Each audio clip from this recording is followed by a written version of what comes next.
घने काले बादलों से आसमान ढका हुआ था। तेज बारिश हो रही थी, बिजली चमक रही थी और हवेली की खिड़कियों पर बारिश की बूंदें लगातार टकरा रही थीं। एक बड़े से गांव में वीरेंद्र सेठ अपनी पत्नी काव्या और छोटे बेटे आरव के साथ रहता था। धन दौलत की कोई कमी नहीं थी, लेकिन काव्या कई महीनों से गंभीर बीमारी से जूझ रही थी। हर दिन कोई न कोई उससे मिलने आता। एक दिन उसकी सहेली सुनीता मिलने आई। काव्या, हिम्मत मत हार, तुम ठीक हो जाओगी। अपने बेटे आरव के लिए मजबूत बनो। मुझे अपने लिए डर नहीं लगता, मुझे सिर्फ अपने बेटे की चिंता है। तुम्हारे बेटे के लिए चिंता हो रही है। माँ के बिना बच्चे की जिंदगी बहुत बदल जाती है। हमारे गांव में भी एक लड़का था, उसकी माँ चली गई थी। उसके पिता ने दूसरी शादी कर ली। नई औरत ने उसे कभी अपना नहीं माना। वह बच्चा हर दिन अपनी माँ को याद करके रोता था। इसलिए तुम हिम्मत रखो, तुम्हें अपने बेटे के लिए ठीक होना होगा। सुनीता की बातें सुनकर काव्या का दिल घबरा गया। उस रात वह वीरेंद्र को अपने पास बुलाती है। मुझे आपसे एक वादा चाहिए। कैसा वादा? अगर मुझे कुछ हो जाए तो आप दूसरी शादी नहीं करेंगे। ऐसी बातें मत करो, तुम्हें कुछ नहीं होगा। जिंदगी का भरोसा नहीं होता, बस मुझसे वादा कर दीजिए। मैं वादा करता हूँ, मैं दूसरी शादी नहीं करूँगा। काव्या मुस्कुरा देती है। कुछ दिन बाद तेज बारिश के बीच हवेली में मातम छा जाता है। काव्या हमेशा के लिए इस दुनिया से चली जाती है। आरव अपनी माँ से लिपटकर रोता रहता है और वीरेंद्र पूरी तरह टूट जाता है। दिन बीतते हैं। वीरेंद्र खुद को कमरे में बंद रखने लगता है। व्यापार भी लगभग छोड़ देता है। एक दिन उसका बड़ा भाई रघुवीर उससे मिलने आता है। कब तक ऐसे खुद को खत्म करते रहोगे? अब जीने की इच्छा नहीं रही। अपने लिए मत सोचो, आरव के लिए सोचो। मैंने काव्या से वादा किया था। उसे माँ की जरूरत है।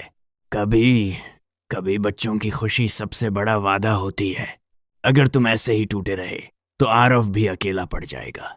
सोच समझ कर फैसला लो, उसे एक परिवार की जरूरत है। वीरेंद्र बहुत सोचने के बाद मान जाता है। कुछ महीनों बाद उसकी शादी निशा नाम की औरत से हो जाती है।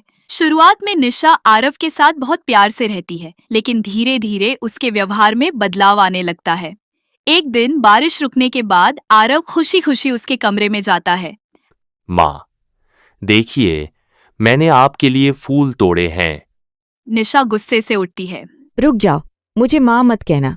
लेकिन मैं तुम्हारी माँ नहीं हूँ। तुम्हारी माँ बहुत पहले जा चुकी है। मुझे दोबारा माँ कहा तो अच्छा नहीं होगा। मेरे कमरे से बाहर निकल जाओ, मुझे तुम्हारा चेहरा भी पसंद नहीं है। आरव की आंखों से आंसू बहने लगते हैं। खड़े खड़े क्या देख रहे हो, निकलो यहाँ से। आरव रोता हुआ बाहर चला जाता है। धीरे धीरे निशा वीरेंद्र के कान भरने लगती है। एक दिन वह कहती है, आरव अब बड़ा हो रहा है, उसे अलग रहना चाहिए। लेकिन वह अभी बच्चा है। पास ही एक मकान दे दीजिए, उसकी देखभाल के लिए किसी औरत को रख दीजिए। बार बार समझाने पर वीरेंद्र उसकी बात मान लेता है। वह आरव को गांव के किनारे एक छोटे घर में रहने भेज देता है, जहां उसकी देखभाल के लिए कमला नाम की महिला रहती है। आरव चुपचाप घर छोड़ देता है। दूसरी तरफ निशा अकेले कमरे में मुस्कुराती है। आखिर रास्ते का कांटा हट ही गया। अब इस हवेली पर सिर्फ मेरा हक होगा। बारिश का मौसम फिर लौट आया। 20 साल बाद अब वीरेंद्र बूढ़ा हो चुका था। उसके बाल सफेद हो गए थे। दूसरी ओर निशा अभी भी जवान और बेहद चालाक थी। उधर आरव अब एक समझदार और आकर्षक नौजवान बन चुका था। एक दिन वह अपने पिता से मिलने हवेली पहुंचता है। जैसे ही वह अंदर आता है, निशा उसे देखकर कुछ पल के लिए ठिठक जाती है। अरे, तुम कौन हो? क्या तुम आरव हो? मैं पिताजी से मिलने आया हूँ, और आपसे भी। तुम तो इतने बड़े हो गए और तुम बहुत बदल गए हो। वह कुछ पल उसे देखती रहती है। एक बात याद रखना, मुझे माँ मत कहना। मेरा नाम निशा है। आरव को यह बात अजीब लगती है। बाहर क्यों खड़े हो? मेरे कमरे में आओ। आरव झुझकते हुए अंदर चला जाता है। बारिश की बूंदें खिड़की पर गिर रही थीं। निशा उसके बिल्कुल पास बैठ जाती है। तुम्हें देखकर नजर ही नहीं हट रही। तुम्हारे पिताजी कई दिनों के लिए बाहर गए हैं। हवेली में सिर्फ मैं हूँ। मैं बहुत अकेली हूँ। अगर तुम चाहो तो मेरा अकेलापन खत्म हो सकता है। आरव हैरान होकर उसकी तरफ देखता है। तुम समझ रहे हो ना मैं क्या कहना चाहती हूँ? आरव तुरंत खड़ा हो जाता है। आपको मुझसे ऐसी बातें करते हुए शर्म आनी चाहिए। आप मेरे पिता की पत्नी हैं। मेरे लिए आपका वही सम्मान है जो एक माँ का होता है। मैंने तुम्हें जन्म नहीं दिया। रिश्ते सिर्फ जन्म से नहीं बनते। आपने इस रिश्ते की मर्यादा तोड़ी है। अगर मेरी बात मान लेते तो तुम्हारा भी फायदा होता। मैं कभी ऐसी घटिया बात नहीं मानूंगा। तो फिर अंजाम भी भुगतना पड़ेगा। मैं पिताजी के आते ही उन्हें सब सच बता दूंगा। देखते हैं वो किस पर भरोसा करते हैं। मुझे सच पर भरोसा है। अभी के अभी इस हवेली से निकल जाओ। आरव बिना कुछ बोले वहां से चला जाता है। कुछ दिनों बाद वीरेंद्र वापस लौटता है। निशा रोने का नाटक शुरू कर देती है। क्या हुआ? तुम रो क्यों रही हो? मैं ये बात बताते हुए भी कांप रही हूँ। साफ साफ कहो। आरव यहाँ आया था। उसने मेरे साथ बहुत गलत हरकत करने की कोशिश की। ये नहीं हो सकता। आपको मेरी बात पर भरोसा नहीं है? उसने कहा कि मैं उसकी माँ नहीं हूँ और मुझे धमकी देकर चला गया। आरव ऐसा नहीं कर सकता।